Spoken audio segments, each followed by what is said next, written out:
Rebirth of devil's cruel love episode 13। Rudram ने मोह को call किया क्योंकि किसी को भी मोह नहीं मिल रही थी। उसका फोन कमरे में बजने लगा तो वो अंदर गया। उसने फोन को उठाते हुए कहा, यह अपना फोन भी नहीं लेकर गई। उसके बाद वो नीचे की तरफ आ गया। ऐसे हड़बड़ाहट में रुद्रम को नीचे उतरते देख मोह भी नीचे की तरफ आ गई। मानसी ने कहा, कहाँ जा रहा है इतनी हड़बड़ाहट में?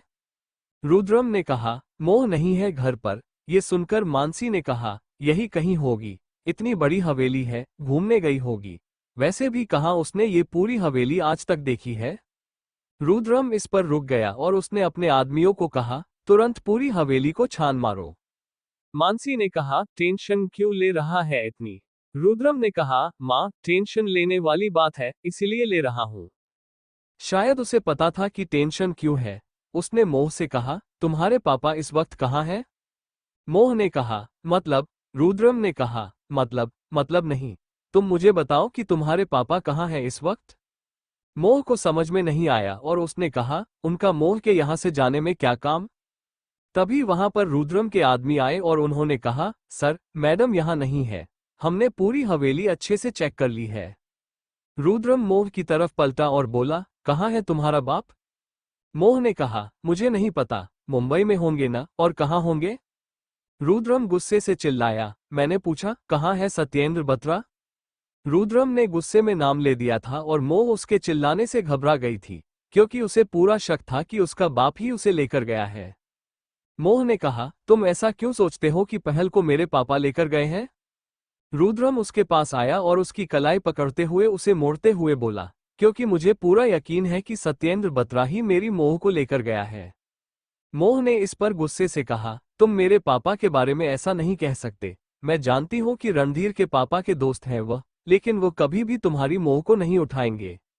रुद्रम ने कहा, तुम्हें कैसे पता कि वो किडनैप ही करेंगे? कुछ और भी कर सकते हैं। अब तक दर्शित भी नीचे आ गया था। हर कोई वहां मौजूद था। दर्शित ने कहा, क्या तुम जानती हो कि वो कहाँ है? मोह ने कहा, दर्शित जी, आप मुझ पर यकीन कीजिए। मुझे नहीं पता मेरी बहन कहाँ है। वो तो मिल नहीं रही है। शायद हवेली से बाहर चली गई होगी, गांव में चली गई होगी किसी से मिलने के लिए। इतने सालों के बाद आई है वो यहाँ पर। सच में मुझे नहीं पता, मुझ पर ट्रस्ट कीजिए। मानसी उसके पास आई और बोली, हाँ बेटा, हमारा तुम पर पूरा ट्रस्ट है। तुम टेंशन मत लो। रुद्रम, तुम ज्यादा सोच रहे हो। रुद्रम ने कहा, मैं ज्यादा नहीं सोच रहा, और अगर यह सच भी बोल रही है तो भी मैं 100% गारंटी से कह सकता हूं कि उसका किडनैप तो हुआ है और करने वाला सत्येंद्र बत्रा ही है। मोह ने गुस्से से कहा, मेरे पापा का नाम तमीज से लीजिए, रुद्रम सिंघानिया। रुद्रम ने कहा, ठीक है, तमीज से लूंगा। मेरी बीवी का किडनैप करने वाले पूजनीय, मेरी बीवी के बहन के अडॉप्टेड फादर जी, यानी कि सत्येंद्र बत्रा जी ने मेरी बीवी का किडनैप किया है, और यह मैं गारंटी से कह सकता हूं। उसके बाद उसने अपने आदमियों को कहा, पूरे गांव में ढूंढो कहाँ है, क्योंकि सत्येंद्र बत्रा ने उसे गांव में ही कहीं रखा होगा। उसके अंदर इतनी हिम्मत नहीं कि वह मोह को लेकर कहीं दूर चला जाए। हर कोई मोह को देख रहा था। वो बोली, प्लीज, मुझे ऐसे देखना बंद कीजिए। मुझे नहीं पता सच में कहाँ है वह। मोह दर्शित के पास आई और बोली, प्लीज, आप रुद्रम की जाकर मदद कीजिए और उसे ढूंढ कर लेकर आइए। मुझे मेरी बहन चाहिए। मुझे रुद्रम के लगाए गए आरोपों पर कोई भी बुरा नहीं लगा है। प्लीज, आप मेरी बहन को ले आइए। उसकी आंखों से आंसू निकलने लगे, जिस पर दर्शित ने उसकी आंखों से आंसू साफ किए और कहा, हाँ, मैं ले आऊंगा। तभी राधिका मोह के पास आई और उसकी साड़ी का पल्लू खींचते हुए बोली, मम्मी, मासी कहाँ है?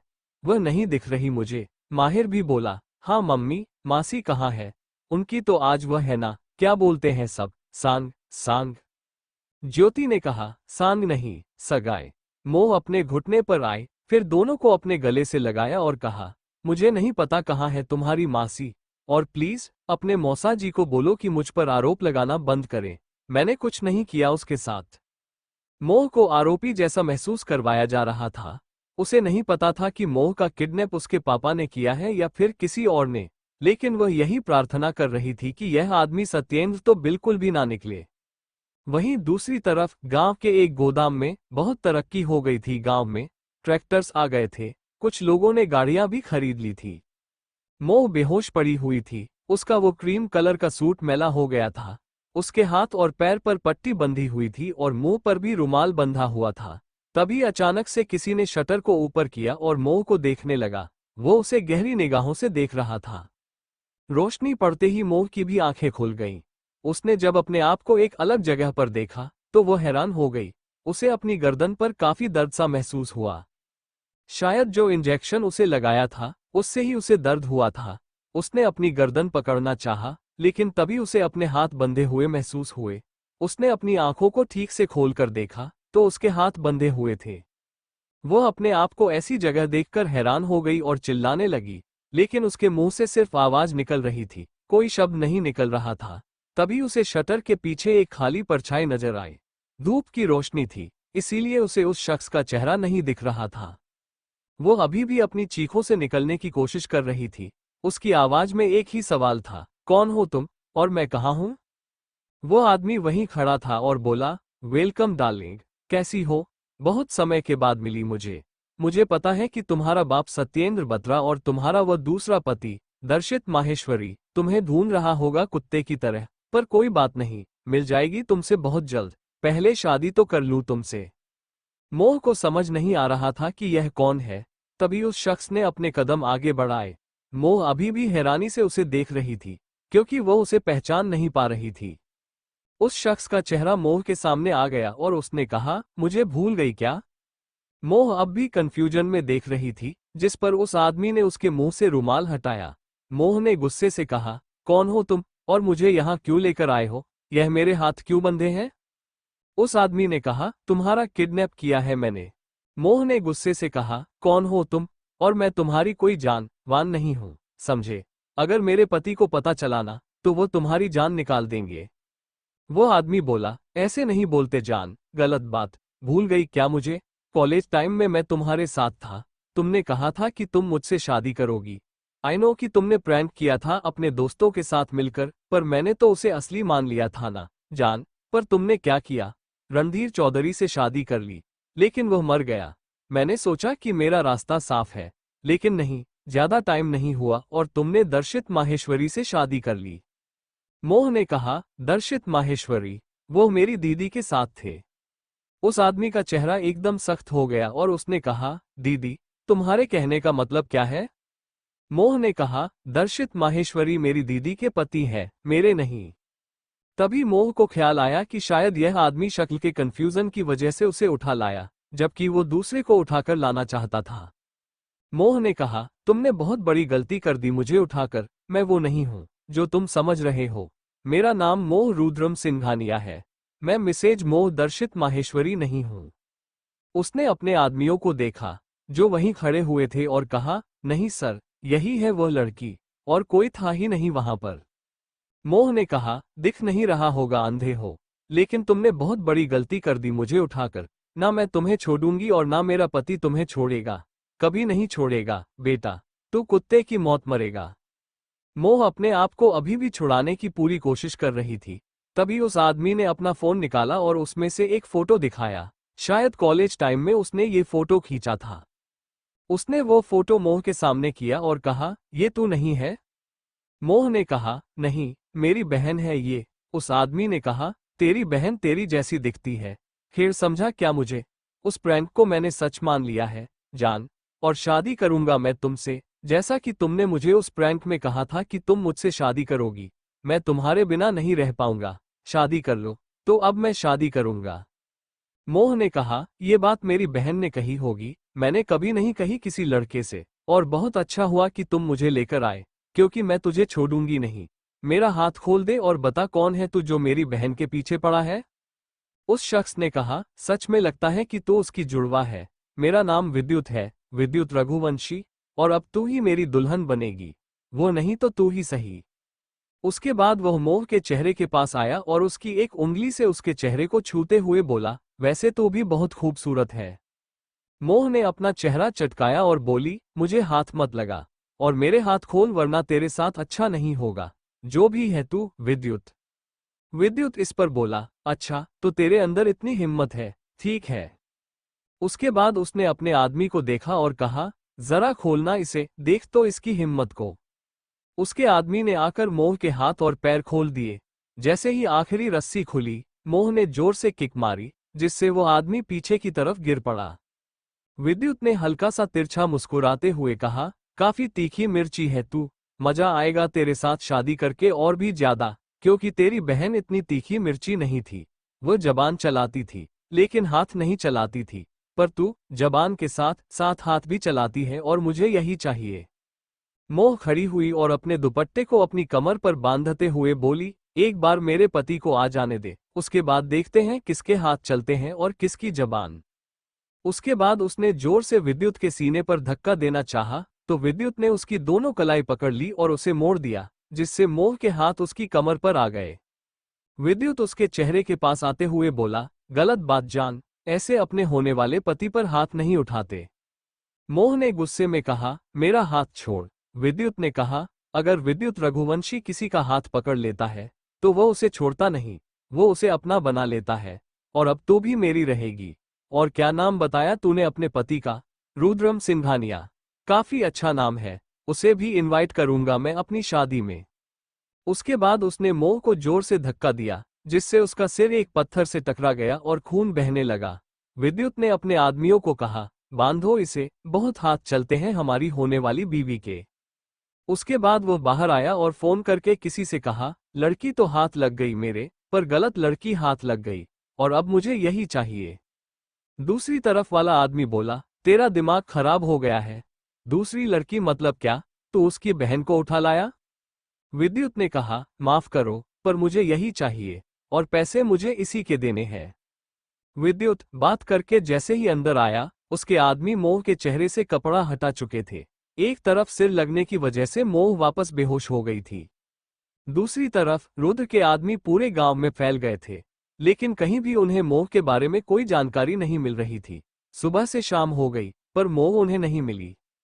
इधर मोह बेहोशी से होश में आ गई थी, लेकिन अभी तक विद्युत ने उसके न हाथ खोले थे और न पैर, उसे एक ही जगह बांधकर रखा हुआ था। मोह गुस्से से भर भरकर विद्युत को गालियां दे रही थी और कह रही थी, अगर रुद्र को पता चला कि तूने मेरे साथ कुछ गलत किया है, तो वह तुझे बिल्कुल नहीं छोड़ेंगे, वो तुझे जान से मार डालेंगे। इधर रुद्र हवेली में बैठा हुआ था और गुस्से में था। आज उसकी और मोह की सगाई होने वाली थी, लेकिन हो नहीं पाए। कोई आया और उसकी मंगेतर का किडनैप कर लिया। तभी अचानक से ढोल नगाड़ों की आवाज हवेली के बाहर से आने लगी, जिसे सुनकर हर कोई हैरान हो गया। अमरेंद्र जी ने कुछ आदमियों को बाहर भेजा। वो बाहर के नज़ारे को देखकर आए और बोले, मालिक, गांव वाले हैं, ढोल नगाड़े बज रहे हैं और वो कह रहे हैं कि शादी है, शादी है। अमरेंद्र जी ने पूछा, किसकी शादी? आदमियों ने कहा, छोटे साहब और छोटी मालकिन की, शायद उन्हें नहीं पता कि क्या हो रहा है। ढोल नगाड़ों की आवाज और भी तेज हो गई और सब बाहर की ओर चल पड़े। जैसे ही बाहर पहुंचे, गांव वालों ने नाचना बंद कर दिया और ढोल भी रुक गए। अमरेंद्र जी ने पूछा, ये सब क्या हो रहा है? एक आदमी ने कहा, छोटे साहब की शादी है, हम तो खुश होंगे ही, इसलिए नाच रहे हैं, गा रहे हैं। अमरेंद्र जी ने कहा, कोई शादी नहीं हो रही है, जाइए यहां से। वो आदमी बोला, कैसी बात कर रहे हैं आप? शादी तो होगी और जरूर होगी। अमरेंद्र जी ने कहा, हमने कहा ना कि कोई शादी नहीं हो रही है, जाइए यहां से। ये सुनकर सारे गांव वाले एकदम खामोश हो गए। उन्हें समझ में नहीं आ रहा था कि खुशी का माहौल अचानक से दुख में कैसे बदल गया। तभी एक आदमी आया और अपने हाथ जोड़कर बोला, कोई समस्या हो गई क्या, बड़े साहब? अमरेंद्र जी ने कुछ नहीं कहा, तो कविता जी ने रोते हुए कहा, हमारी बेटी को कोई अगवा करके ले गया। गांव वाले ये सुनकर हैरान हो गए कि मोह का अपहरण हो गया है। गांव वालों ने कहा, आप चिंता मत करिए, बड़े साहब, हम ढूंढ निकालेंगे आपकी बिटिया को, वो इस घर की बिटिया है और आपकी होने वाली बहू है। इसके बाद सारे आदमियों ने एक दूसरे से कहा, चलो रे, ढूंढते हैं मोह को, और जिसने भी उसका अपहरण किया होगा ना, उसे जान से मार डालेंगे। इसके बाद वो सारे वहां से चले गए। उनके लिए अमरेंद्र भगवान के समान थे और भगवान की चीज को कोई हाथ लगाए, ये बात वो सहन नहीं कर सकते थे। रुद्र गुस्से में था, वो गुस्से में अंदर आ गया और उसने चीजों को तोड़ना फोड़ना शुरू कर दिया। मानसी उसे रोकने के लिए पास आए, लेकिन रुद्र ने उसे हल्के से धक्का दे दिया। तभी ज्योति ने आकर उसे संभाला और कहा, मम्मी प्लीज, मुझे डर लग रहा है। आपको बताया ना कि भैया कुछ भी कर सकते हैं। पिछली बार भी जब भाभी को लेकर गांव वाले गए थे तो क्या किया था भैया ने। ज्योति की बात सुनकर सबको उन दोनों की पहली शादी याद आ गई। रुद्र ने मोह के साथ दुनिया की सबसे अलग और अनोखी शादी की थी। वह लाशों के बीच थी, फिर भी उनकी शादी हुई थी। अब शायद दोबारा इस अनोखी शादी का आगाज होने जा रहा था। धीरे धीरे दिन ढल रहा था और गांव वाले अभी भी अपने घर नहीं गए थे। वो इधर उधर घूम रहे थे, ये देखने की कहीं किसी ने अपने घर में मोह को तो नहीं छिपा रखा है, लेकिन कहीं कुछ नहीं मिला। तभी उन्हें एक बड़ी सी गाड़ी नजर आई जो फैक्ट्री के बाहर खड़ी थी। उसी फैक्ट्री के अंदर मोह बंद थी। गांव वालों ने कहा, ये गाड़ी कहां से आई है? ये बड़े साहब की तो नहीं लगती। अगर उनकी होती तो हवेली के पास खड़ी होती, इतनी दूर नहीं। दूसरे ने कहा, इस फैक्ट्री के अंदर चलकर देखते हैं, क्या पता मोह यहीं हो। इसके बाद वो सभी फैक्ट्री के पास पहुंच गए, लेकिन फैक्ट्री के बाहर ताला लगा हुआ था।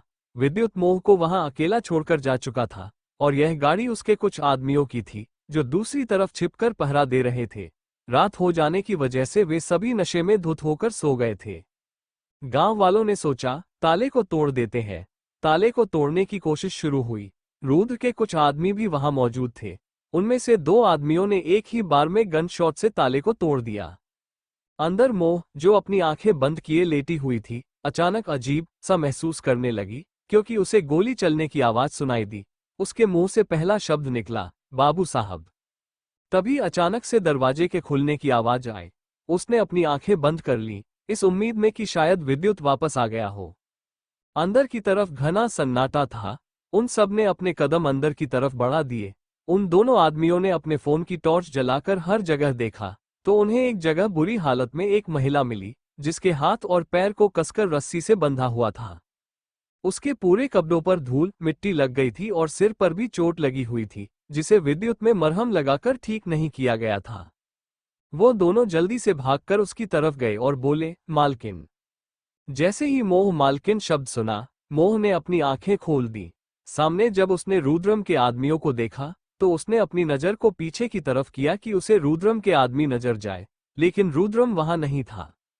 उसने फिर उन आदमियों को देखा और कहा, बाबू साहब। उन दोनों आदमियों ने मोह के हाथों को खोलते हुए कहा, वो हवेली में है, आपका इंतजार कर रहे हैं, चलिए हम आपको हवेली लेकर चलते हैं। उसके बाद उन्होंने उसके हाथ और पैर की रस्सी खोली, जो पीछे गहरा निशान छोड़ गई थी। वो रस्सी खून की तरह लग रही थी। जैसे ही मोह को ठीक से खड़े होने में मदद की गई, लेकिन वो ठीक से खड़ी नहीं हो पाई क्योंकि वो काफी देर से ऐसे ही बैठी हुई थी। शायद उसके शरीर में बहुत ज्यादा दर्द हो गया था और ऊपर से उसे यहाँ जाकर डायरेक्ट जमीन पर पटक दिया गया था। किसी तरीके से उन दोनों ने मोह को सहारा दिया और बाहर लेकर आए। गांव वालों ने कहा, बिटिया तुम ठीक हो ना?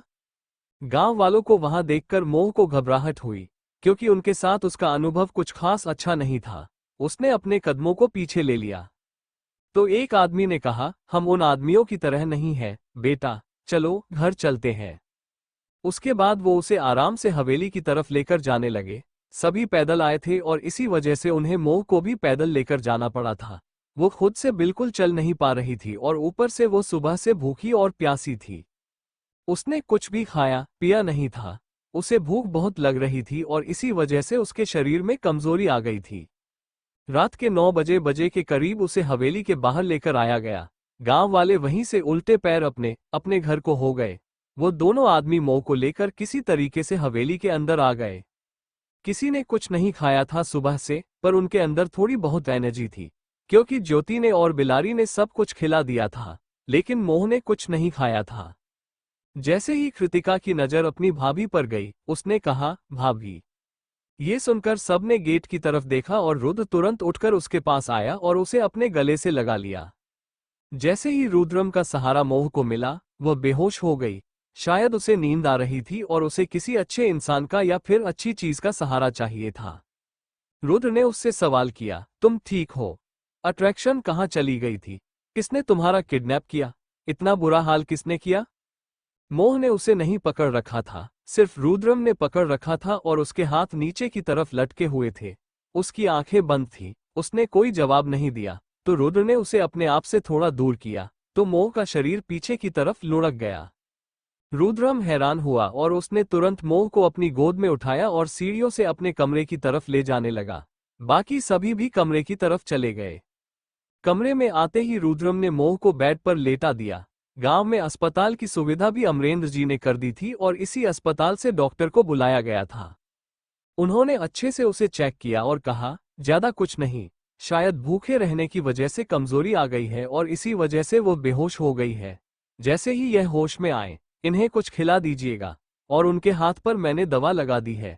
1-2 बार आप भी लगा देना, ठीक हो जाएगा 1-2 दिन में। ये डॉक्टर ने सिर्फ हाथ की चोट को देखा था, पर पैर की चोट को नहीं देखा था, क्योंकि जो प्लाजो उसने पहना हुआ था वो अच्छा खासा बड़ा था, इसलिए रस्सी के निशान डॉक्टर को नहीं दिखे थे। फिर वो वहां से कुछ दवाएं लेकर चले गए। ज्योति ने कहा, मैं कुछ बना देती हूँ भाभी के लिए, जब तक वो होश में आएगी तब तक बन जाएगा। उसके बाद वह जाने लगी तो कृतिका ने कहा, रुको, मैं भी आती हूँ। फिर वो उठी और ज्योति के साथ चली गई। दोनों बहनों ने सबके लिए खाना बना दिया। इस वक्त सारे रुद्रम के कमरे में थे। तभी बेला की नजर सामने अजय पर गई, जो अपने फोन में व्यस्त था। लेकिन अजय के ऊपर नजर पड़ते ही उसका शरीर थर थर कांपने लगा और वह घबरा गई। मोह इस वक्त सिरहाने बैठी हुई थी और उसका हाथ गलती से टेबल की तरफ लग गया। उस पर जो कांच का ग्लास था वो नीचे गिर गया, जिस पर बेला अचानक से चिल्ला पड़ी। कपिल को जैसे ही ये देखा, वो तुरंत उसके पास आ गया। कविता ने पूछा, क्या हुआ बेटा? बेला ने कुछ नहीं कहा। कपिल ने सामने देखा, शायद अजय को देख लिया था। उसने धीरे से कहा, बेला, शांत हो जाओ, ऐसे रिएक्ट मत करो वरना सबको पता चल जाएगा। यहाँ मोह को धीरे धीरे होश आ रहा था। वह अपना सिर पकड़कर खड़ी होने को हुई तो रुद्र ने उसे सहारा दिया और अच्छे से दिखाया। उसने उसे अपने गले से लगाया। मोह में उसे कसकर पकड़ लिया और अपनी आंखें बंद रखी। बाद में मोह अपनी बहन के पास ही आई और बोली, पहल तो ठीक है ना? मोह ने कहा, हाँ मोह दी, मैं ठीक हूँ। आप ठीक है ना? और राधिका और माहिर, वो कहाँ है? मोह ने कहा, मैंने उन दोनों को सुला दिया। आज बहुत रो रहे थे, कह रहे थे कि हमारी मासी नहीं है यहाँ पर, तो सुबह अपना हैप्पी फेस में दिखा देना। मोह ने मुस्कुराकर अपना सिर हिलाया। तभी बेला ने उसका चेहरा पकड़ा और कहा, कैसी हो? मोह ने मुस्कुराते हुए कहा, अच्छी हूँ चाची जी, आप कैसी हैं? आज पहली बार मोह को वक्त मिला था बेला से बात करने का। बेला के अंदर अभी भी अजय की वजह से थोड़ी बहुत घबराहट थी और उसकी नज़र बार बार अजय की तरफ जा रही थी। अब अजय भी उसे ही देख रहा था। मोह ने बात नोटिस कर लिया और वह बेला की आंखों को फॉलो करते हुए दूसरी तरफ देखने लगी। उसने खुद से कहा, चाची जी बार बार पापा जी को क्यों देख रही हैं? बेला को घबराहट हो रही थी। तभी ज्योति वहां आई और उसने कहा, हमने खाना बना दिया है, चलिए खाना खा लीजिए। सब डाइनिंग हॉल की तरफ गए और खाना खाया। लेकिन बेला ने कहा कि वो अपने हाथों से मोह को खिलाएगी, तो उसका और मोह का खाना कमरे में ले जाने के लिए कहा। कृतिका ने कहा, ठीक है, और उसके बाद वो बेला और मोह का खाना कमरे में ले आए।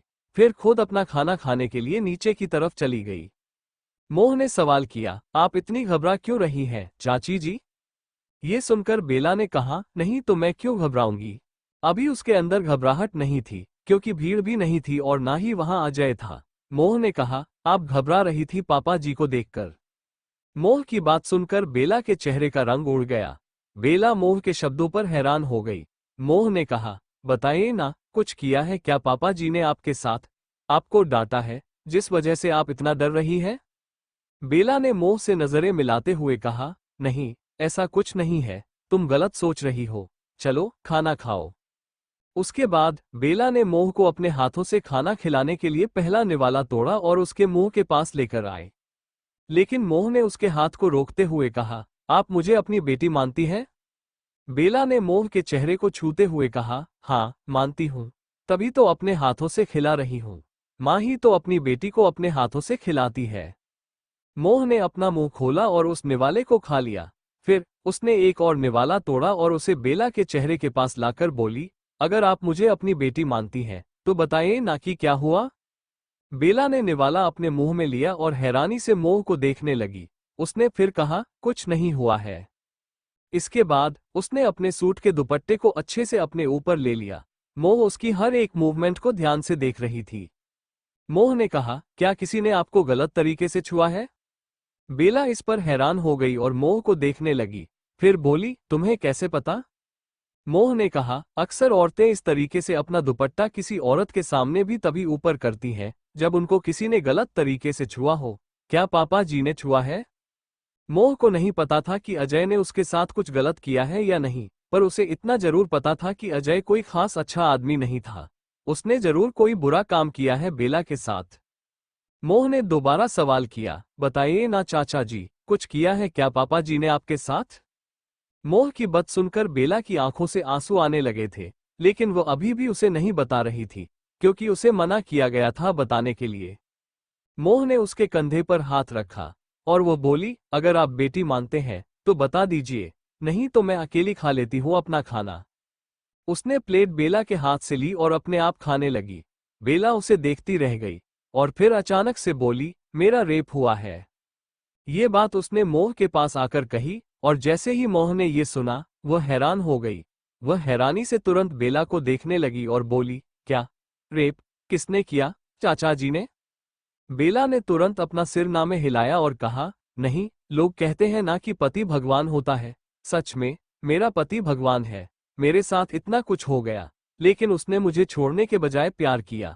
उसके बावजूद भी मुझे कपिल जी बहुत अच्छे लगते हैं, बहुत अच्छे। लेकिन तुम्हारे पापा जी, अजय सिंघानिया, वो बिल्कुल अच्छे नहीं है। ही रेप्ड मी। ये सब सुनकर मोह की आंखें बड़ी हो गई और उसका शरीर कांपने लगा। वो बोली, लेकिन क्यों? कैसे? बेला ने कहा, 28 साल पहले रुद्रम बस 2-3 साल का था और मैं मानसी को लेकर अपने घर गई थी। बहुत तूफानी बारिश हो रही थी उस दिन और घर पर ज्यादा लोग नहीं थे, क्योंकि वो किसी काम से बाहर गए थे। कपिल भी घर पर नहीं थे। अजय जी नशे की हालत में थे। मैं दूध लेकर कपिल जी का ही इंतजार कर रही थी, क्योंकि वो कंपनी से नहीं आए थे। लेकिन जब मैंने जेठ जी को ऐसी हालत में देखा, तो सोचा क्यों न उन्हें कमरे तक छोड़ाऊं और आराम करने के लिए कहूं। लेकिन वही मेरी सबसे बड़ी गलती थी कि मैंने उन्हें टच किया और कमरे की तरफ लेकर जाने की कोशिश की। उन्होंने मेरा हाथ पकड़ा और जबरदस्ती एक अलग कमरे में लेकर चले गए और बोले, मैं तुमसे बहुत प्यार करता हूं, मुझे तुम चाहिए थी, मानसी नहीं। और उसके बाद उन्होंने वह किया जो मैं अपनी जिंदगी में कभी सोच भी नहीं सकती थी। कहते हुए बेला की आवाज कांपने लगी। वो फूट फूट कर रोने लगी और मोह की आंखें बड़ी हो गईं। उसने बेला को पकड़ लिया। बेला ने सुबकते हुए आगे कहा, अगले दिन कमरे का दरवाजा पापा जी और कपिल जी ने खोला। जब उन्होंने मुझे जमीन पर बिना कपड़ों के देखा, तो वो भी घबरा गए। और जब बिस्तर पर आराम से सो रहे अजय जी को देखा, तो पापा जी ने उन्हें बहुत मारा था।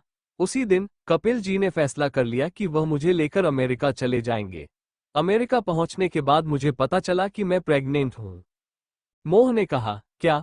और फिर कुछ सोचते हुए बोली, मतलब मैं कुछ समझी नहीं। क्योंकि मोह को ये बताया गया था कि बेला के 3 बच्चे हैं। सबसे बड़ा अमर, फिर कृतिका और फिर आयुष। उसे अमर पर शक हो रहा था और उसका ये शक सही निकला। जब बेला ने कहा, अमर मेरा बेटा तो है, लेकिन कपिल जी का नहीं है, वो जेठ जी का बेटा है। मेरे 2 अपने बच्चे हैं, एक बेटा और एक बेटी है। मैं सच में अपने आप को बहुत ज्यादा भाग्यवान मानती हूँ, जो मुझे कपिल जी जैसे पति मिले। उन्होंने इतना कुछ हो जाने के बावजूद भी मुझे नहीं छोड़ा, मेरे पास रहे, मेरा साथ दिया। मोह ने कहा, क्या मम्मी जी को पता है इस बारे में? बेला ने तुरंत मोह को देखते हुए कहा, नहीं, दीदी को इस बारे में कुछ नहीं पता। और उन्हें बताना भी मत, वरना वो टूटकर बिखर जाएंगी। वैसे भी जेठ जी उन्हें अच्छे से नहीं रखते। वो उन्हें अपने पैर की जूती समझते हैं। अगर इस बारे में उन्हें पता चला, तो वो जीते जी मर जाएंगी। मुझे कभी कभी खुशी होती है कि ऐसे इंसान की एक ऐसी औलाद है, जो इतनी अच्छी है। रुद्रम बहुत अच्छा है, दुनिया उसे डेविल कहकर बुलाती है, लेकिन वो सच में बहुत अच्छा है। और ज्योति भी बहुत अच्छी है, पर उनका खुद का बाप अच्छा नहीं है। उसने बहुत गलत किया था मेरे साथ। मैं आज तक अपने अंदर उस इंसान की महक को महसूस करती हूँ। कभी कभी तो ऐसा लगता है कि अपने शरीर को खत्म कर दूं, लेकिन फिर सोचती हूँ कि मेरा पति है, मेरे 2 बच्चे हैं, उन्हें कैसे छोड़ दूं? वो मेरे बिना बेसहारा हो जाएंगे। मोह ने खाने की प्लेट को एक तरफ किया और आगे बढ़कर उसने बेला को अपने गले से लगा लिया और उसकी पीठ सहलाने लगी। उसे नहीं पता था कि बेला की जिंदगी इतनी काली हो गई थी। अजय से उसे नफरत सी होने लगी। अजय ऐसा कैसे कर सकता था अपनी भाभी के साथ। इसके बाद उसने बेला को अपने हाथों से खाना खिलाया और फिर पानी पिलाया। बेला ने भी उसे अपने हाथों से खाना खिलाया और फिर उसके माथे को चूम लिया और बोली, तुझे पता है, मैंने और कपिल जी ने एक फैसला लिया है। मोह ने कहा, कैसा फैसला? बेला ने कहा, आज की सगाई तो रुक गई, कल होगी सगाई सुबह, और फिर शाम को मेहंदी। घर को 2 हिस्सों में बांटा जाएगा, लड़की वाले और लड़के वाले, और मैं और कपिल जी लड़की वाले में शामिल होंगे। मैं तेरी माँ बनूंगी और हम तेरा कन्यादान करेंगे। तू खुश है ना? मोह की आंखें फिर से बड़ी हो गईं, क्योंकि उसने ऐसा कुछ भी नहीं सोचा था। उसे नहीं पता था कि इस बार उसका कन्यादान कौन करेगा। उसे लगा था कि शायद मासी ही करेगी या फिर उसकी बहन करेगी, लेकिन नहीं, इस बार एक माँ की कमी पूरी हो गई थी।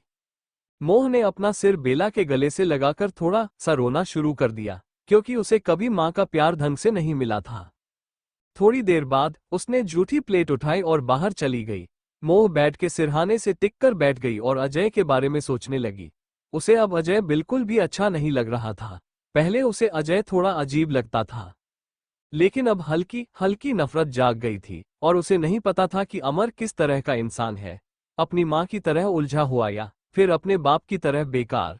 इसलिए उसे किसी भी तरीके से अमर से दूर रहना था। थोड़ी देर में खाना खाकर रुद्र कमरे में आ गया। जब उसने मोह को इस तरीके से सामने वॉशरूम के दरवाजे को ऐसे घूरते हुए पाया, तो उसने कहा, क्या हुआ, नजरों से दरवाजे तोड़ने का इरादा है? इसके बाद वो उसके पास आकर बैठ गया। मोह ने अपना सर उसके कंधे पर रख दिया और कहा, कितनी अजीब जिंदगी होती है ना हमारे बाबू साहब? रुद्र ने पूछा, क्या हुआ? मोह ने कहा, हुआ तो कुछ नहीं, लेकिन कभी कभी जो हमारे लिए अच्छे होते हैं वही हमारे बुरे निकल जाते हैं, और जो हमारे लिए काफी अच्छे होते हैं हम उन्हें बुरा समझ जाते हैं। ऐसा क्यों होता है? जो जैसा है वो वैसा में क्यों नहीं दिखता? रुद्रम को उसकी बात ठीक से समझ में नहीं आ रही थी, तो उसने कहा, तुम क्या कहने की कोशिश कर रही हो? कुछ हुआ है क्या? किसी ने तुम्हारे साथ गलत किया जिसको नहीं करना चाहिए था? मोह ने कहा, नहीं, मेरे साथ किसी ने कुछ गलत नहीं किया, और कोई कर भी नहीं सकता, क्योंकि किसी के अंदर इतनी हिम्मत है ही नहीं। क्योंकि जिसके पास इतना हैंडसम डेविल होगा, उसके अट्रैक्शन को कोई कुछ कैसे कर सकता है? रुद्र ने कहा, तो टेंशन किस बात की है तुम्हें? मोह ने कहा, टेंशन मुझे किसी बात की नहीं है। मुझे टेंशन इस बात की है कि इस बार हमारी शादी में क्या क्या अतरंगुटान होगा। क्योंकि पिछली बार यह हुआ था कि पहले मैं शादी के लिए मन नहीं मान रहा था, और जब तक मना तब तक हमारी शादी के फेर इतनी अजीब तरीके से हुए। इस बार नॉर्मल हो जाएंगे ना? ये सुनकर रुद्रम ने मोह की कमर पर हाथ रखकर उसे खींचकर अपनी गोद में उठा लिया, जैसे कि वो कोई डॉल हो। उसे पकड़ते हुए बोला, तुम्हें क्या लगता है रुद्रम सिंघानिया शादी को ऐसे ही नॉर्मल होने देगा? बिल्कुल नहीं। इस बार सिर्फ शादी नहीं, शादी की हर वर्ष में अतरंगी होगी। बहुत सारी चीजें होने वाली है। मोह इस पर पलट गई और उसकी गर्दन में अपनी बाहें डालते हुए बोली, क्या क्या होगा अतरंगी? रुद्रम ने उसे नीचे की तरफ लिटा दिया, तो हल्की सी आह उसके मुंह से निकल गई। इस पर रुद्र ने उसके बालों को एक साइड किया, तो मोह की गर्दन पर उसका ध्यान गया। वहां पर भी उसे चोट लगी थी। डॉक्टर ने वहां दवाई नहीं लगाई थी, शायद डॉक्टर की नजर वहां नहीं गई थी और उसने बताया भी नहीं था। रुद्र ने कहा, गले के अलावा और कहां कहां चोट लगी है तुम्हें? मोह ने कहा, क्यों बताएं आपको? हम नहीं बताएंगे, वरना हमें पता है कि आप दवाई लेकर आ जाएंगे हमारे पास, और हमें फिलहाल प्यार करना है। चलिए प्यार कीजिए। रुद्र मोटा और बोला, प्यार नहीं करूंगा, बल्कि कमरे से तुम्हें बाहर निकाल दूंगा। चलो बताओ। मोह इस पर बेड से उठी और अपनी कमर पर हाथ रखते हुए बोली, कितने गंदे पति हैं आप, अपनी बीवी को कमरे से बाहर निकालेंगे? रुद्र ने उसकी कमर में हाथ डाला, तो मोह को दोबारा दर्द हुआ। रुद्रम को समझ आ गया कि वहां पर भी कुछ हुआ है, इसलिए उसने मुंह के गुलाबी रंग के सूट के दुपट्टे को हल्का सा ऊपर की तरफ उठाया, तो उसकी कमर पर भी चोट दिखी। रुद्र ने कहा, अभी बताओ, कहाँ कहाँ चोट लगी है?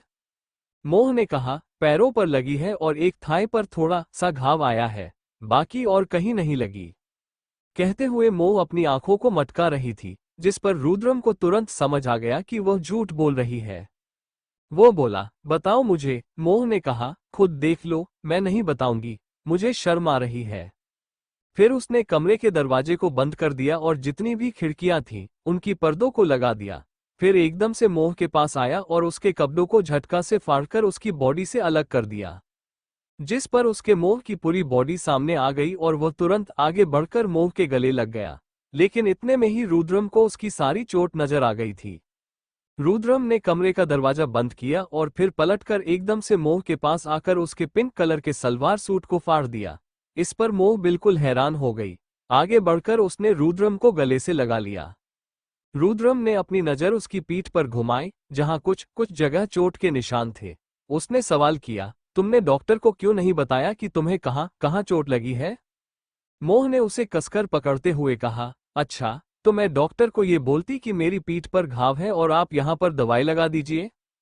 ये सुनकर रुद्रम ने कहा, हाँ, ऑफ कोर्स बोलता। वो डॉक्टर है, जल्लाद थोड़ी है।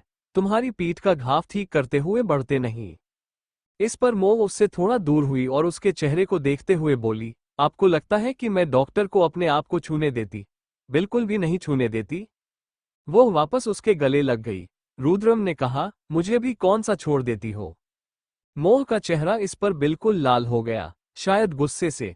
वो पलटी और रुद्रम को गुस्से से देखते हुए बोली, क्या कहा आपने? मैं आपको छूने नहीं देती। कितने झूठे हैं आप? रुद्रम ने कहा, वही तो, पर तुम इस शर्म से इतनी लाल लाल क्यों हो रही हो? रुद्रम ने उसके गालों को खींचते हुए कहा, टमाटर। मोह ने उसके हाथ हटाते हुए कहा, शर्म से नहीं, गुस्से से लाल हो गई हूं। और अब आना ही मत मेरे पास। मैं आने ही नहीं दूंगी। अपने पास जाओ यहां से। उसके बाद वह उससे दूर हुई और बिस्तर पर लेट गई। रुद्रम की नजरें पूरी मोह पर थीं। उसने कहा, ऐसे ही रहना, बहुत खूबसूरत है। मन तो करता है इसमें आइसक्रीम डालकर खा जाऊं। मोह ने जैसे ही यह सुना, उसे एहसास हुआ कि उसने कपड़े नहीं पहने थे। इसलिए वो तुरंत उठी और वापस रुद्रम की तरफ जाकर उसे गले लगा लिया। मोह ने कहा, कितने गंदे और बेशर्म हो। रुद्रम ने उसे कसकर पकड़ते हुए कहा, अभी बेशर्मी और गंदापन सिर्फ तुम्हारे लिए ही तो है, कौन सा दूसरी लड़कियों के लिए है?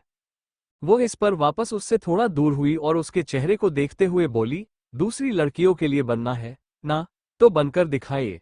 अगर वही मैं आपको मार ना डालूं, तो मेरा नाम भी मोह नहीं। मैं भी डेविल की पत्नी हूँ। डेविल की, कोई नॉर्मल इंसान की बीवी नहीं हूँ। मैं मार भी सकती हूँ अच्छे से। वो वापस उसके गले लग गई। रुद्रम ने उसे बेड पर गिराया और उसके ऊपर आते हुए बोला, ये कौन सा तरीका है?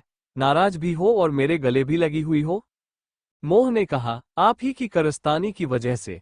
आपने फाड़ दिए मेरे सारे इतने अच्छे सूट। मम्मी मेरे लिए कितने अच्छे सूट लेकर आई थी, पर आपने फाड़ दिया। मोह की बात सुनकर रुद्रम को थोड़ी सी हंसी आ गई। मोह ने अपना चेहरा बिगाड़ते हुए कहा, इसमें हंसने वाली कौन सी बात थी? रुद्रम ने कहा, हंसने वाली कोई बात नहीं थी, लेकिन जिस तरीके से तुम कह रही हो ना, तुम बहुत क्यूट लग रही हो। इसके बाद झुककर रुद्रम ने उसके गालों को किस कर दिया। मोह ने उसे दूर धकेलते हुए देखा।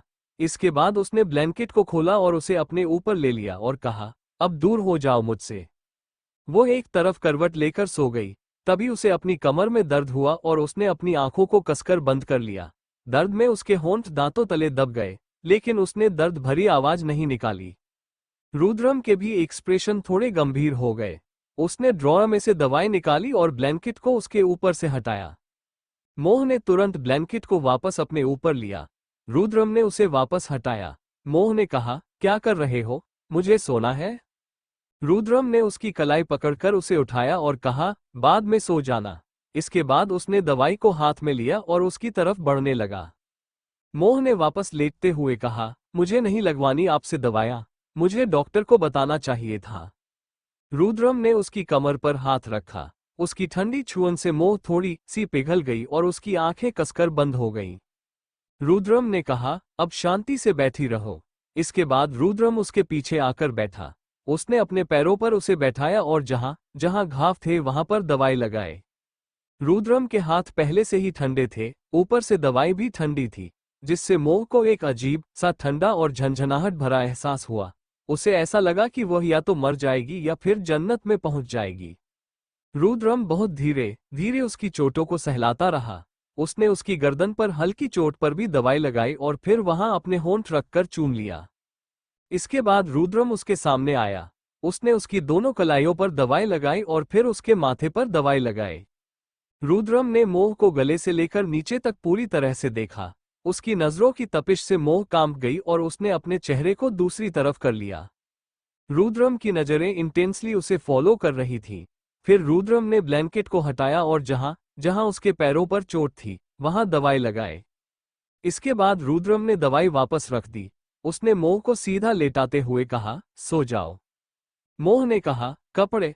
रुद्रम ने कहा, बिना कपड़ों के सो जाओ। मोह ने कहा, कैसी बातें कर रहे हो? रुद्रम ने अपनी शर्ट के बटन खोलते हुए कहा, बहुत ही अच्छी बातें कर रहा हूं। इसके बाद वो उसके साइड में आया और मोह को अपनी तरफ खींचा। रुद्रम ने उसके होठों पर किस किया। मोह ने अपने हाथ उसके कंधों पर रख दिए और रुद्रम उसे किस करता रहा। फिर वह मोह को नीचे की तरफ किया और खुद उसके ऊपर आ गया। रुद्रम ने अपना पूरा वजन मोह पर नहीं डाला, क्योंकि उसे चोट लगी थी। रुद्रम के प्रेशर डालने से उसकी चोट दुख सकती थी। रुद्रम उसके होठों से दूर हुआ और फिर अपने होठों को सीधा उसके सीने पर रखा और उसे किस करने के साथ साथ शक करने लगा। मोह इस पर बिल्कुल अलग ही एहसास में पहुंच गई। रुद्रम ने अपने हाथों को उसकी इनर के अंदर घुसाया और उसे इधर से उधर अपनी उंगलियों से सहलाने लगा। मोह ने अपने पैरों को ऊपर नीचे करना चाहा, लेकिन रुद्रम ने उसके पैरों को पकड़ लिया और अपने पैरों से उसके पैरों को जकड़ लिया। रुद्रम उसके सीने को किस करते हुए नीचे की तरफ आया और उसके पेट पर अपने एहसासों की छाप छोड़ने लगा। इसके बाद वह उसकी नाभि के पास आया, जिसे उसने अपने दांतों से काट लिया। मोह की हल्की सी चीख निकल गई। रुद्रम ने कहा, धीरे करूंगा। इसके बाद वो और नीचे आने लगा, जिस पर मोह मचल उठी। उसे लगने लगा कि रुद्रम आज सारी दूरियां मिटा देगा। रुद्रम उसके पेट पर किस करते हुए वापस उसके पास आया और लाइट्स को बंद कर दिया। उसने वापस मोह को किस करना शुरू कर दिया। रुद्रम के हाथ उसकी पीठ के पीछे गए और उसने उसकी इनर की हुक खोल दी। फिर उसने इनर को भी निकाल दिया। रुद्रम काफी इंटेंस होकर उसे किस कर रहा था और अपना कंट्रोल खो चुका था। मोह की सांसें गहरी हो चुकी थी और उसने रुद्रम को कसकर थाम लिया। वो उसकी पीठ पर अपने नाखून दबाने लगी। रुद्रम ने मोह की इनर को भी वैसे ही फेंक दिया जैसे उसके बाकी कपड़े फेंक दिए थे। फिर उसने मोह के सीने को अपने होठों में भरकर उसे किस करना शुरू कर दिया। वो चूमने और स्मूच करने लगा। आज पहली बार रुद्रम ने ऐसा किया था।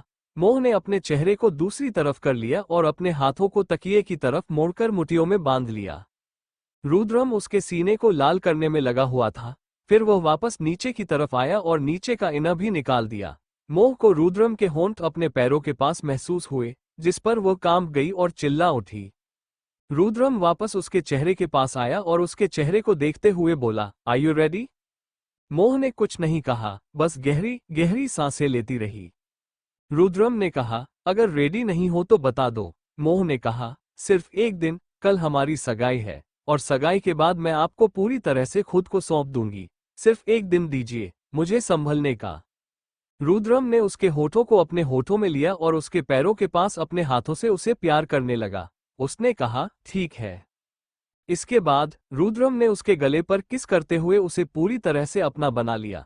उसने सिर्फ एक कदम आगे नहीं बढ़ाया, बाकी उसने मोह को पूरी तरह से अपना बना लिया।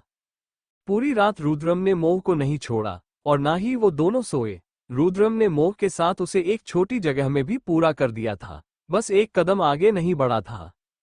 सुबह का वक्त पूरी हवेली को अच्छे से सजाया जा चुका था, क्योंकि सुबह सुबह ही सगाई थी। 10 बजे के आस पास ऑफिशियल सगाई थी और शाम को हल्दी और मेहंदी थी। साथ ही साथ लेडीज संगीत का आयोजन भी था। हालांकि संगीत का कोई ग्रैंड फंक्शन नहीं रखा गया था और ना ही किसी ने इस बारे में ज्यादा सोचा था। उन्होंने कहा था कि शादी नॉर्मल होगी, लेकिन किसे पता था कि रुद्रम सिंघानिया की शादी नॉर्मल हो सकती है। रुद्रम इस वक्त अपने कमरे में था और मोह को अपनी बाहों में लेकर सो रहा था। दोनों के ऊपर एक ब्लैक कलर की ब्लैंकेट थी और बालकनी से आ रही रोशनी उन दोनों को छू रही थी। सबसे पहले मोह की आंखें खुली और उसने देखा कि रुद्रम सुकून भरी नींद सो रहा था। कल रात मोह ने रुद्रम को रोक दिया था, वरना शायद आज की सुबह वो पूरी तरह से रुद्रम के प्यार में दिए गए दर्द से पीड़ित होती। मोह ने थोड़ा सा ऊपर उठकर रुद्रम के माथे को प्यार से चूम लिया और वापस उसके सीने से लग गई। मोह ने रुद्रम से कह दिया था कि वह उसे आज रात खुद को सौंप देगी, लेकिन वो जानती थी कि आज का दिन बहुत ज्यादा हेक्टिक होने वाला है, क्योंकि बैक टू बैक 4 फंक्शन थे। उसे नहीं पता था कि रुद्रम पहले से ही डिसाइड कर चुका था कि या तो वह आज की रात स्पेशल नाइट को कैंसिल करेगा या फिर फंक्शंस को दो दिनों में डिवाइड करेगा, जैसे कि आज एंगेजमेंट और मेहंदी और अगले दिन हल्दी और संगीत। मोह को इस बारे में कोई आइडिया नहीं था कि रुद्रम ने ऐसा कुछ सोचा है। मोह को अभी भी नींद आ रही थी क्योंकि उनका प्यार का खेल रात के तीसरे पहर तक चला था और तब जाकर वो दोनों सोए थे, लेकिन धूप की रोशनी ने उसकी नींद को लगभग गायब कर दिया था, इसलिए वो उठ गई। रुद्रम ने ट्राउजर पहना हुआ था, लेकिन मोह के बदन पर एक कपड़ा भी नहीं था।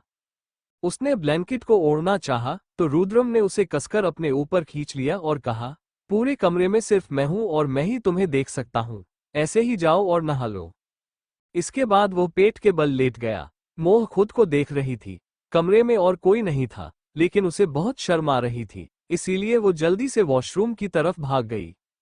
कुछ देर बाद रुद्रम के कानों में पायलों की छन छन की आवाज सुनाई देने लगी, जिससे वो थोड़ा सा इरिटेट हो गया, क्योंकि उसे नींद बहुत आ रही थी। इसलिए उसने अपनी आंखें खोली और सामने की तरफ देखा। मोह बहुत सारी पायलों के गुच्छे लेकर बैठी हुई थी और कुछ सोच रही थी। रुद्रम ने नींद भरी आंखों से उसे देखते हुए धीरे से पूछा, क्या देख रही हो इन पायलों में? मोह ने कहा, समझ में नहीं आ रहा, कौन सी पहनूं, आप बताइए। इसके बाद वह रुद्रम के पास उन 4 पायल के गुच्छों को लेकर आ गई। रुद्रम उठकर बैठ गया और फिर उसने उन चारों पायलों को देखा और कहा, कोई भी अच्छी नहीं है। मोह ने कहा, क्या चीज अच्छी नहीं है? चारों बहुत अच्छी है, मैं तो बस कंफ्यूज हूं कि कौन सी पहनूं। रुद्रम ने कहा, तुम इसीलिए कंफ्यूज हो क्योंकि इनमें से कोई भी बेस्ट नहीं है। तुम ये सोच रही हो कि इनमें से बेस्ट कौन सी लगेगी, और मेरे हिसाब से मुझे कोई बेस्ट नहीं लग रही। मैं तुम्हारे लिए दूसरी ले आऊंगा, लेकिन ये मत पहनो। मोह ने कहा, साफ साफ बोलिए ना कि पायल की छन छन से आपकी नींद खराब हो रही है। रुद्रम ने कहा, ऐसा कुछ नहीं है, मैं भी उठूंगा और तुम यह नहीं पहनोई। मैं तुम्हारे लिए आज ही दूसरी ले आऊंगा। मोह ने कहा, ठीक है, नहीं पहनती। इसके बाद उसने उन्हें डब्बे में वापस रख दिया और अलमारी में रख दिया, फिर अपने गीले बालों को तौलिए से सुखाने लगी। रुद्रम की नजरें उस पर थीं। जब उसने मोह को इस तरह गीले बालों के साथ खेलते हुए देखा, तो वो उसके पास आया और उसे पीछे से अपनी बाहों में भरते हुए बोला, क्या मैं भी तुम्हारे गीले बालों के साथ खेलूं? मोह ने कहा, बालों के साथ कौन खेलता है? रुद्रम ने उसके बालों की एक लट को अपनी उंगली में घुमाते हुए कहा, मैं खेलूंगा। इसके बाद उसने उसके बालों को सूंघा जैसे कोई नशा हो। मोह ने रुद्रम को ऐसे अपने बालों को स्मेल करते हुए देखकर कहा, मेरे बालों को स्मेल करके आपको क्या मिलेगा?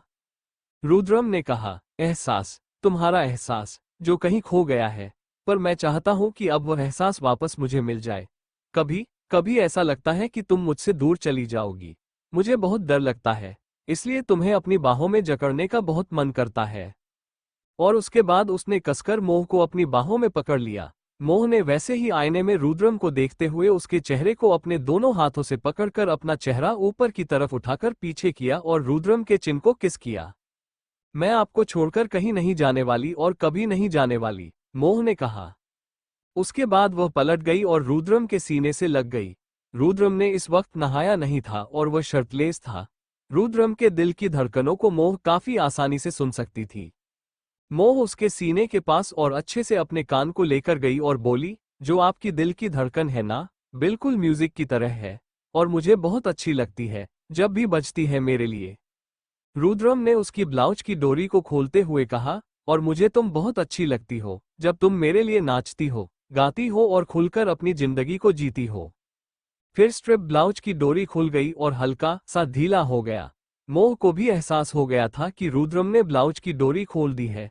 वो उससे दूर हटाते हुए बोली, छेड़खानी आपकी बंद नहीं हुई ना? चलो जाकर नहा लो। बड़े आए ब्लाउज की डोरी खोलने वाले, चलो हटो। उसके बाद उसने अपने सभी बालों को आगे किया और वापस ब्लाउज की डोरी पर अपना हाथ ले गई और आईने में हल्का सा अपना सर घुमाकर उसे बांधने की कोशिश करने लगी। तभी रुद्रम वापस उसके पास आया और उसकी कमर पर हाथ रखा, जिस पर मोह की नजर नहीं पड़ी। रुद्रम ने उसके ब्लाउज की डोरी को पकड़ा और उसे अपने हाथों से बांधने लगा। जैसे जैसे उसकी पीठ पर हरकत हो रही थी, मोह कांप रही थी। रुद्रम ने कसकर डोरी को बांधा और फिर उसके कान को छूते हुए बोला, आज के लिए तैयार तो रहोगी ना? मोह ने अपना सर हिला दिया। उसके बाद रुद्रम तुरंत वॉशरूम में चला गया और अपने बालों को अच्छे से कंघी कर मोह नीचे आ गई। वहां पर अच्छे से सब कुछ सजाया जा चुका था। माहिर और राधिका खेल रहे थे।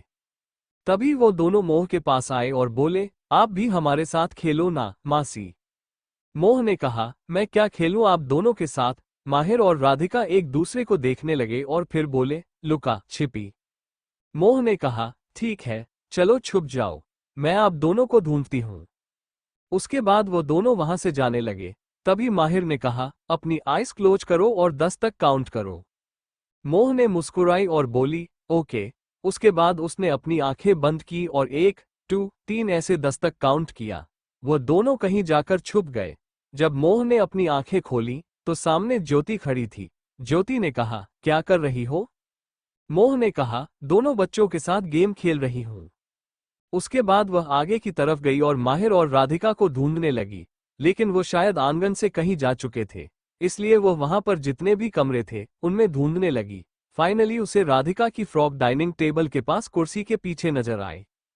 मोह ने कहा, लगता है मेरा शिकार मुझे मिल गया। राधिका, जो पीछे छुपी हुई थी, उसने अपनी फ्रॉक को थोड़ा आगे किया। तभी अचानक से पीछे से आकर मोह ने उसे अपनी गोद में उठा लिया। राधिका हंस पड़ी और बोली, आपने मुझे पकड़ लिया मासी। उसके बाद राधिका ने मोह के गालों पर किस किया। तभी माहिर खुद ही बाहर आ गया और बोला, क्या किया तूने राधिका? राधिका ने अपने सर पर हाथ मारा और कहा, आप क्यों बाहर आ गए? मासी को भी आपको ढूंढना था। मोह इस पर हंसी और बोली, कोई बात नहीं, अब बहुत गेम खेल लिया, चलो। उसके बाद वो दोनों बाहर की तरफ चली गईं। मोह ने उन्हें अपने पास बैठा लिया। तभी मानसी उसके पास एक आरती की थाल लेकर आई और बोली, ज्योत लो।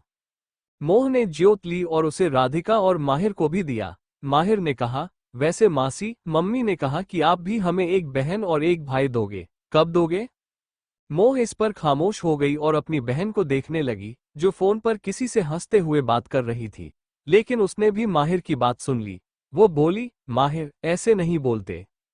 राधिका ने कहा, लेकिन आपने बोला था कि हमें मासी ने बहन भाई भी देंगे। मोह उनके पास आई और बोली, ऐसे नहीं बोलते। राधिका ने कहा, बहन चाहिए मुझे, भाई तो है मेरे पास। माहिर ने कहा, मुझे भी एक भाई चाहिए, एक बहन तो है मेरे पास। उसके बाद वह अपनी मासी को देखते हुए बोला, मासी, आप मुझे एक भाई दे दो। राधिका ने कहा, नहीं, मुझे एक बहन दे दो। माहिर वापस बोला, भाई। राधिका बोली, बहन। माहिर बोला, भाई। राधिका बोली, बहन। मोह ने कहा, ठीक है, मैं आप दोनों को दोनों दे दूंगी, खुश। और अपनी बात कहने के बाद उसे शर्म आ गई। मोह की बहन इस पर बोली, शर्मा क्यों रही है? अब तेरी ही बारी है अब बच्चों को लाने की इस दुनिया में। थोड़ा अपने पति से कह कि अपनी स्पीड बढ़ा ले। मोह इस पर हैरानी से उसे देखने लगी, तो उसने उसके सर पर हल्के से मारते हुए कहा, मैं सबसे गुजर चुकी हूं, तो मुझे शर्म नहीं आ रही, ठीक है? उसके बाद उन दोनों को लेकर वहां से चली गई, क्योंकि उन दोनों को नाश्ते करने का समय हो गया था और वह रात के बारे में सोचने लगी थी कि आखिर रात को क्या होगा। थोड़ी देर में कुर्ता और नीचे पैंट पहनकर रुद्रम भी वहां आ गया और वहां पास बैठ गया। थोड़ी देर में सगाई का मुहूर्त शुरू होने वाला था। जैसे ही पंडित जी आए, उन्होंने ज्योति से कहा कि वह सगाई की अंगूठी और आरती की थाली लेकर आए। ज्योति किचन में गई और वहां आरती की थाली सजाई और फिर अपनी पॉकेट से उसने दोनों की अंगूठियां निकालकर उन्हें रख दिया। हवेली आने से पहले ही मोह के हाथ से अंगूठी ले ली थी और रुद्रम के हाथ से उसकी अंगूठी लेनी थी, क्योंकि रुद्रम ने कहा था कि वह वही अंगूठी एक दूसरे को दोबारा पहनाएंगे, क्योंकि उनका रिश्ता नया हो रहा था। लेकिन वह इसमें कोई पुरानी चीज को भूलना नहीं चाहता था, बस पुरानी बुरी आदतों को भूलना चाहता था। और वह अंगूठी सिर्फ अच्छी यादों का पिटारा थी, इसीलिए वो वही अंगूठी दोबारा पहनाएंगे। ज्योति थाली को लेकर आई और उसके बाद मानसी ने दोनों को तिलक लगाया, फिर दोनों के हाथ में अंगूठी रखी। रुद्रम ने अपने हाथ को आगे किया और उसने उसकी रिंग फिंगर में अंगूठी पहना दी। सबने उन पर फूलों की बरसात की और तालियां बजा दी। उसके बाद मोह ने अपनी रिंग फिंगर को आगे किया और रुद्रम ने उसमें अंगूठी पहनाई। फिर उसने उसे चूम लिया और आगे बढ़कर मोह के होठों को लाइटली किस किया, जिस पर मोह शर्माए, लेकिन उसने ज्यादा रिएक्शन नहीं किया, क्योंकि यह पहली बार था जब उनकी सगाई हुई थी। वो सबके सामने बेशर्म की तरह उसे उठाकर हल्दी वाले दिन ले गया था। उसे हर एक चीज अच्छे से याद थी कि कैसे उनकी शादी हुई थी। वो दोनों सीधा बैठ गए और मोह ने धीरे से रुद्रम से कहा, वैसे हर चीज यूनिक हो रही है, सगाई तो हमारी नॉर्मल हो गई, तो बाकी चीज कैसी होगी? रुद्रम ने कहा, सगाई किसने कहा नॉर्मल होगी? अभी तो बहुत कुछ होगा। मोह ने रुद्रम को देखा और कहा, क्या मतलब है आपके कहने का? रुद्रम इस पर मुस्कुराया और फिर खड़ा हो गया और आगे की तरफ बढ़ गया। अचानक से ऊपर से पर्दा गिरा, जो दर्शित और ज्योति ने मिलकर गिराया था। फिर पर्दा रुद्रम ने अपने दोनों हाथों से हटाया तो रुद्रम के कपड़े बदले हुए थे। उसने राजस्थानी पगड़ी और कपड़े पहने हुए थे। चुनरी चुनरी चुनरी चुनरी चुनरी चुनरी चुनरी चुनरी। रुद्रम ये कहते हुए आगे आया और फिर उसने अपने गले में एक लाल रंग का दुपट्टा लिया हुआ था, जो कि बहुत ही ज्यादा खूबसूरत और मोतियों से भरा हुआ था। उसने उसे अपने दोनों हाथों पर हल्का सा राउंड किया और लेफ्ट से राइट घूमने लगा और मोह को देखने लगा। सब थोड़ा सा दूर हो गए थे, क्योंकि रुद्रम ने ये डांस अपनी सगाई वाले दिन करने का सोचा था। दर्शित और ज्योति नीचे आ गए और ज्योति ने मोह के कान में कुछ कहा, जिस पर उसके चेहरे पर मुस्कान भी आ गई और शर्म भी आ गई। वो खड़ी हुई और आगे बढ़ी। लालगंज के लाल बाग से लाल चुनरिया लाए, चुनरी चुनरी चुनरी चुनरी, लाल रंग में डाल के लाल लाल रंगवाए। चुनरी चुनरी चुनरी चुनरी। मोह ने अपनी साड़ी के पल्लू को पीछे से आगे लिया और अपने चेहरे को छुपा लिया और वो गाते हुए धीरे धीरे नीचे करने लगी। उसने फिर रुद्रम को आंख मारी। रुद्रम आगे आया और उसने अपने लाल रंग के दुपट्टे को अपने गले से आगे की तरफ मूव करवाया और उसे सीधा मोह की कमर में डाला। दोनों 360 डिग्री घूमे और मोह ने तिरछी नजर से उसे देखा। आजा ना छू ले मेरी चुनरी सनम, कुछ ना मैं बोलूं तुझे मेरी कसम, आए जवानी सर पे मेरे, तेरे बिन क्या करूं, जवानी बेरहम, हाय। आजा ना छू ले मेरी चुनरी सनम, कुछ ना मैं बोलूं तुझे मेरी कसम, आए जवानी सर पे मेरे, तेरे बिन क्या करूं, जवानी बेरहम। मोह ने अचानक से दुपट्टे को अपने आप से आजाद किया और उसे एक किनारे से पकड़कर ऊपर की तरफ उठाते हुए अपने स्टेप्स करने लगी। वो अपनी कमर को लेफ्ट राइट मूव करते हुए आगे पीछे आए। आखिरी वाली 2 लाइन पर वो रुद्रम के पास आई और उसके गले में अपनी बाहें डाल दी और उसकी नाक से अपनी नाक रगड़ी। चुनरी चुनरी चुनरी चुनरी चुनरी चुनरी चुनरी चुनरी। रुद्रम ने उसकी कमर में दुपट्टा वापस डालकर उसे आगे बढ़ाया और उन्होंने खुद को पीछे की तरफ पूरी तरह से ढक लिया, क्योंकि दुपट्टा सहारा बना हुआ था। मोह ने रुद्रम की दोनों कलाइयों को पकड़ा हुआ था। मेरी चुनरी लाल रंग की, शर्माए घबराए तो जो डाले इस पे नजर ये और लाल हो जाए। चुनरी चुनरी चुनरी चुनरी, तेरी चुनरी लिप्ट के पागल मुझे बनाए। पहले से ही तड़प रहा था और मुझे तड़पाए। रुद्रम ने मोह के चेहरे को पकड़ा और कहा, जाने तमन्ना कर न ऐसे सितम। मोह ने शर्माते हुए जवाब दिया, कुछ ना मैं बोलूं तुझे मेरी कसम, आए जवानी सर पे मेरे, तेरे बिन क्या करूं, हाय जवानी बेरहम। सब तालियां बजा रहे थे और रुद्रम और मोह ने हवेली में माहौल बना दिया था अपने डांस से। दोनों अच्छे से ताल मिलाकर डांस कर रहे थे। चिकने चिकने बदन से तेरे सर चुनरी सर के, ऐसा लगे कि बिन बादल अंबर पे बिजली कड़के। चुनरी चुनरी चुनरी चुनरी, जी करता है ये बिजली मैं तुझ पे आज गिराऊं, तुझको भर लूं बाहों में, ये चुनरी तुझे ओढ़ाऊं, बढ़ता ही जाए दर्द हो न खत्म, कुछ न मैं बोलूं तुझे मेरी कसम, आए जवानी सर पे मेरे, तेरे बिन क्या करूं, जवानी बेरहम, हाय हाय। वो दोनों एक दूसरे के करीब आए और उनके माथे आपस में मिल गए। ज्योति, जो अब तक फर्स्ट फ्लोर पर वापस जा चुकी थी, उनके हाथ में रुद्रम का लाल रंग का दुपट्टा आ गया था। उसने अपने हाथ से वह दुपट्टा नीचे सरका दिया और रुद्रम और मोह के चेहरे को पूरी तरह से ढक दिया।